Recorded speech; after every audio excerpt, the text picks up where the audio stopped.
inna nas'aluka ilman nafi'an wa na'udzubika min ilmin la yanfa'. Ya Allah, di malam hari yang Engkau berkahi ini kami memohon kepadamu ilmu-ilmu yang bermanfaat. Ilmu nan tiap malam kami mandanga Ustaz berceramah, Engkau kuatkan untuk mengamalkannya. Ilmu yang ketika sudah masuk ke dada kami membuat kami semakin sadar diri bahwa Engkaulah Tuhan kami hamba. Ilmu yang ketika sudah mengisi otak-otak kami membuat kami tahu seberapapun titel tertinggi kami, tempat terbaik kami adalah sejajar dengan kaki ketika sujud kepadamu. Wa na'udzubika min ilmin la yanfa'. Dan di malam yang berbahagia ini pun ya Allah, kami berlindung kepadamu. Berlindung dari apa Bapak Ibu? Berlindung dari ilmu-ilmu nan indah bermanfaat. Ilmu nan tiap malam Ustaz berceramah, tiap Jumat Ustaz lah baca khutbah, yang tiap wirid Ustaz lah menyampaikan nasihat agama, tapi ibadah-ibadah masih sama-sama saja. Tidak ada peningkatan. Ilmu yang ketika awak labikan umur 6 tahun SD, 3 tahun SMP, 3 tahun SMA sampai 4 tahun kuliah, tapi awak masih belum mampu meletakkan kepala awak sejajar dengan kaki untuk bersujud kepada Allah yang menitipkan ilmu. Berlindung kita dari itu. Makanya Bapak Ibu yang dirahmati oleh Allah, ikut doa, salah satu doa nan nacok dibaca oleh Nabi. Allahumma inna nas'aluka ilman nafi'an wa na'udzubika min ilmin la yanfa'. Bapak Ibu, tamu undangan Allah yang dirahmati oleh Allah Subhanahu wa taala. Bersyukur kita kepada Allah, alhamdulillah hari ini masih sempurna lengkap nikmat dititipkan oleh Allah. Allah kasih mata masih bisa melihat, bisa mencari ya Pak? Alhamdulillah. Allah kasih nikmat mulut yang masih bisa berucap, Bu. Bu, kalian masih bisa berucap mulut kita, Bu? Lain. Allah kasih kaki yang masih bisa melangkah. Allah kasih tangan yang masih kuat bekerja. Kalaulah Bapak Ibu yang berbahagia, kalaulah Allah mau, Allah samakan kita dengan umat-umat terdahulu. Umat terdahulu. Umat terdahulu itu Bapak Ibu ketika inyo bermaksiat kepada Allah, inyo melanggar aturan Allah, langsung Allah titipkan azab ketika itu. Jadi azab itu di dunia. Ketika umat Nabi Nuh tidak mau menyembah Allah, Allah tenggelamkan di banjir bandang yang sangat besar. Ketika umat Nabi Lut dia menyukai sesama jenis, Allah putar balikkan bumi ini, Allah jatuhkan batu-batu besar menenggelamkan mereka. Siksa itu didatangkan Allah ketika dalam hidup, bukan ketika nyola mati. Ba'ala kira-kira kalau itu diperlakukan Allah ke kita. Ketika mata mencalik dan diharamkan oleh Allah, Allah butakan. Ketika lisan berucap yang tidak pantas, kotor, menghibah, memfitnah, Allah bisukan. Ketika tangan menzalimi, mengambil hak orang lain, Allah patahkan. Ketika kaki bersemangat ke tempat maksiat, Allah lumpuhkan. Ketika hidup tidak digunakan untuk taat, Allah matikan. Kira-kira awak Bapak Ibu yang dirahmati oleh Allah, sungguh tidak ada nilainya kita. Untuk anak-anak kami, nasihat singkat kita malam kini, kita lagi judul Ramadan sebagai sarana memperbaiki diri. Suatu ketika Bapak Ibu yang dirahmati oleh Allah, ketika Nabi Muhammad SAW masih hidup, di pagi hari terdengarlah pekikan yang sangat kuat. Pagi buto baru ada orang nama maki. Kironya nama maki kok sahabat Nabi yang bernama Hanzalah. Apa yang disampaikan di Hanzalah? Nafaqo Hanzalah, nafaqo Hanzalah, nafaqo Hanzalah. Alah munafik Hanzalah. Alah munafik ambo. Ambolah munafik kata Hanzalah. Di pagi buto Bapak Ibu. Ketika pekikan itu didengarkan oleh sahabat yang lain, datanglah Abu Bakar As-Siddiq radhiyallahu anhu. Batanyonya, ya Hanzalah, apa gerangan terjadi? Badai di pagi buto memaki, kemudian engkau mengatakan bahwa engkau telah munafik. Apa jawaban Hanzalah Bapak Ibu? Hanzalah sahabat Nabi yang mulia, yang tahu ba'a kadar keimanannya, tahu pula ba'a ketaatannya kepada Allah. Kemudian ia mengatakan, ya Abu Bakar, bagaimana mungkin ambo indak munafik ketika ambo dakek jo Rasulullah, ketika ambo sedang duduk-duduk dengan Rasulullah, seakan-akan pintu surga itulah dakek di hadapan mata ambo, seakan-akan ambo ingin memasukinya, seakan-akan ibadah yang disampaikan di Nabi itu kambo kerajon kasadualahnya. Tapi ketika ambo sampai ke rumah, ambo lah berpisah dari Rasulullah, ambo lah sibuk jo urusan keluarga ambo, anak bini ambo, gale ambo, kerajo ambo. Ketika itu pintu surga yang serasa dakek itulah mulai jauh. Amal ibadah yang ambo kepengen mengamalkannya lah mulai ndak takakok. Bukankah itu munafik namanya, wahai Abu Bakar? Allahu Akbar. Keimanan seseorang yang sadar diri, Pak. Sadarnya jo dirinya. Ketika itu juga Abu Bakar berkata, ya Hanzalah, kalaulah cando itu kata engkau, berarti nafaqa Abu Bakar. Lah munafik pula lah hamba. Sama awak. Ketika dakek jo Nabi, sajadi taat, sajadi meningkat keimanan. Tapi ketika kita lah pulang, kita lah disibukkan dunia kita, seakan-akan amal ibadah itu hanya di sisa-sisa waktu saja. Bukan di waktu-waktu utama. Bapak Ibu yang berbahagia, hal yang paling besar yang bisa kita ambil dari kisah ini adalah bagaimana sahabat Nabi itu lebih sering melihat apa yang ada di dalam dadanya daripada mencari apa nanado di orang. Konon paling besar yang ingin kita ambil. Bagaimana para sahabat itu lebih suka menilai apa yang ada di dalam dirinya. Banyak kisah-kisah menceritakan sahabat mengadu kepada Rasulullah SAW karena dosanya yang banyak. Suatu ketika ada sahabat yang berkata, ya Rasulullah, tolong mohon ampunkan kepada Allah. Aku telah berbuat dosa yang banyak. Dosa yang mungkin kalau seandainya digunungkan melebihi langit dan bumi. Tidak ada yang mengecek orang lain. Oh Rasulullah, sianulah berbuat dosa. Tidak. Yang nyocali kasih ko Bapak Ibu yang berbahagia. Indah kada ada orang yang tunjuk ada. Maka di Ramadan kini ikonan perlu kita balian-balik ke tampek dan sabananya. Kok kini mungkin kebiasaan awak masih mode itu rato-rato. Tunjukkanlah sia nama orang awak akan bisa sebutkan 100 kesalahannya. Tapi cobalah tunjuk diri seorang. Seakan-akan awak tidak pernah berbuat salah. Jangan sampai tetangga ada baca itu tahu ndak si anu. Oh nani itu. Patangko modeko tu mah. Oh nani itu de baduto saya kerajonya. Oh si anu tu de utang aja balik ya. Oh si anu tu de sembayang dak tagak. Oh si anu tu de seluruhnya tasabui. Cuba sesekali tapuk dado Pak. Tanya diri Bu. Saumu iko rezeki dititip di Allah, umur diagi di Allah Subhanahu wa taala. Apakah betul-betul awak kau dikatakan beriman? Apakah betul-betul awak kau dikatakan tidak munafik, tidak fasik? Apa yang dikatakan fasik? Ketika seseorang tidak melakukan perintah Allah. Ku adonan wajib disuruh di Allah ndak lakukan, fasik wak Bapak Ibu. Disuruh di Allah bayar zakat. Awak lah wajib mekah. Haratu awak ko lah wajib terhitung zakat. Haul jo nisabnya Allah. Ndak awak kaluan zakat, maka fasik awak.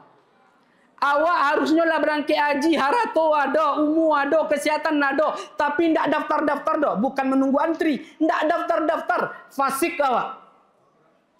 Apa lagi perkara solat Pak? Solat yang diperintahkan oleh Allah, kewajiban awak masih alun tagak sampai kini, bukan hanya fasik Pak. Sampai-sampai di dalam hadis Nabi ada yang mengatakan bahkan jauh dari itu sampai kepada kafir. Maka tapuk dado. Saumu iku awak razakilah dia gila tagak sumbayang awak alun. Ko alun perlu sampai ke diri. Oh fulan. Oh diri. Ala fasik angku. Masih jua talo angku le bermain-main dengan dunia. Oh diri. Ala munafik engkau. Masih sibukkah engkau dengan urusan dunia. Balian ke diri awak. Karena kalau tidak candu itu Bapak Ibu, seseorang yang tidak tahu dengan kadar dirinya, maka dia tidak akan mampu kembali kepada tujuan awalnya. Terakhir, karena kita tadilah dikasih wejangan oleh anak kita, semoga beliau diberikan kemudahan, keistiqomahan oleh Allah Subhanahu wa taala untuk terus berdakwah kepada Allah. Terakhir Bapak Ibu yang dirahmati oleh Allah, di suatu pagi ketika salat subuh selesai diimami oleh Rasulullah sallallahu alaihi wasallam, setelah salam sebagaimana kebiasaan Nabi putar badannya ke membelakangi kiblat, menghadapkan wajahnya kepada para sahabat sambil berzikir. Rasulullah melihat wajah sahabat-sahabatnya. Sian tidak hadir sembahyang subuh. Apakah gerangannya? Di saat Rasulullah menghadapkan wajahnya, ada nampaknya sahabat yang selama kau hadir tarawih kau tidak hadir di subuh tu dah. Sahabat kau Bapak Ibu selalu berdiri di saf pertama, dapat takbir pertama, tapi di subuh tu tidak nampaknya dah. Sahabat kau bernama Thauban. Bertanyalah Rasulullah sallallahu alaihi wasallam, wahai sahabatku, tahukah kalian aina Thauban? Di mana Thauban? Barinda adanya. Sahabat yang lain berkata, ya Rasulullah, kami tidak tahu di mana Thauban ya Rasulullah. Bahkan rumahnya pun kami tidak tahu ya Rasulullah. Rasulullah itu orang yang paling peka dengan ukhuwah, dengan persaudaraan. Betul-betul lunak hati beliau dengan persaudaraan beliau kepada sahabat-sahabat yang lain. Apa kata Rasulullah SAW? Wahai sahabatku, yuk kita lihat. Pergi kita melihat Thauban, apa yang terjadi dengannya.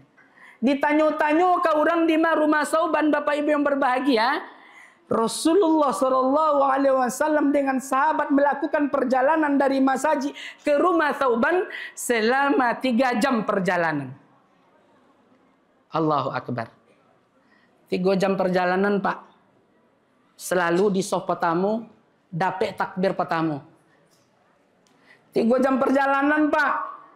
5 waktu sembahyang jo Nabi di saf pertama, di takbir pertama. Di mana kita Bapak Ibu yang dirahmati oleh Allah?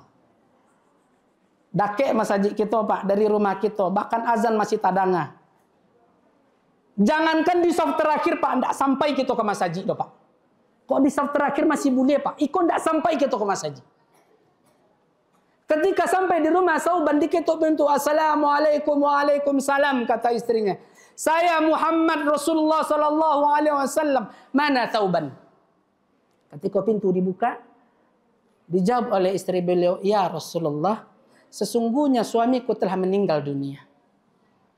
Allahu Akbar. Tidak iri waktu Pak. Mestinya iri Pak. Bada iri. Hanya kematianlah yang memisahkan Thauban dengan saf pertama. Hanya kematianlah yang memisahkan Thauban dengan takbir pertama. Padahal waktu yang ditempuh itu 3 jam perjalanan. Ketika Rasulullah tahu Thauban sudah meninggal dunia, kemudian Rasulullah berkata, ada enggak perkataan atau perbuatan Thauban yang ia lakukan sebelum dia meninggal dunia? Kemudian istrinya mengana-ngana, rasanya enggak ada Rasulullah. Biasa-biasa saja.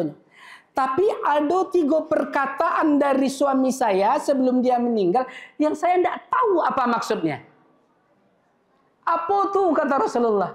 Suamiku sebelum meninggal dunia dia mengatakan, kenapa tidak lebih jauh? Kenapa tidak yang baru? Kenapa tidak semuanya? Saya tidak tahu ya Rasulullah apa maksud ini. Kemudian datang wahyu dari Allah mengkhabarkan kepada Rasulullah SAW. Kemudian Rasulullah menyampaikan, wahai istrinya Thauban, tahukah kamu apa maksud kenapa tidak lebih jauh? Karena ketika Thauban sedang sakaratul maut, dan ini untuk kita semua, bukan Thauban saja. Semua manusia yang akan meninggal dunia, ketika nyawa akan dicabut, ketika itu Allah akan perlihatkan kepadanya di mana tempatnya nanti di yaumil akhir.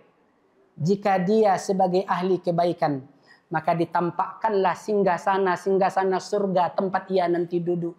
Diperlihatkanlah kenikmatan-kenikmatan yang diberikan oleh Allah atas ibadah-ibadah yang ia lakukan. Tapi kalaulah seandainya dia pelaku maksiat jauh dari Allah, maka yang diperlihatkan itu adalah azab dari azab kerak neraka. Makanya Bapak Ibu yang berbahagia, Ada orang yang sedang sakaratul maut tu lah sering ditalkinkan la ilaha illallah. Tak bisa lisannya berucap dopa. Kenapa? Karena ketika itu bisa jadi Allah sedang memperlihatkan azab untuk inya. Karena dia tidak kenal dengan Allah. Tidak mau memenuhi aturan Allah. Jangankan mengucapkan la ilaha illallah. Menggerakkan lisan. Talingu, tidak ada nan tadanga sama sekali. Karena dia sibuk dengan ketakutannya. Bahwa ini azab yang akan ia terima. Jadi ketika itu, Sauban itu diperlihatkan oleh Allah keutamaan tentang inyo berjalan menuju masjid. Luar biasa. Sehingga dia berkata, ya Allah, mangai tidak lebih jauh dari nanti 3 jam ya Allah. Kau dapat 4 jam lah jarak rumahmu dari masjid. Kau dapat 5 jam lah. Supaya pahala nan itu Tuhan bisa berlipik-lipik. Itu mengasihinya mangai tidak lebih jauh. Kemudian kenapa suamimu mengatakan kenapa tidak yang baru? Karena pernah pada suatu ketika Sauban ini melakukan perjalanan di musim dingin. Saking dinginnya beliau memakai 2 baju. Baju nan pertama tu baju nan barunya Bali. Baju nan kedua baju nan biasa untuk melampian. Di dalam perjalanan itu beliau dapati ada seseorang yang sedang kedinginan.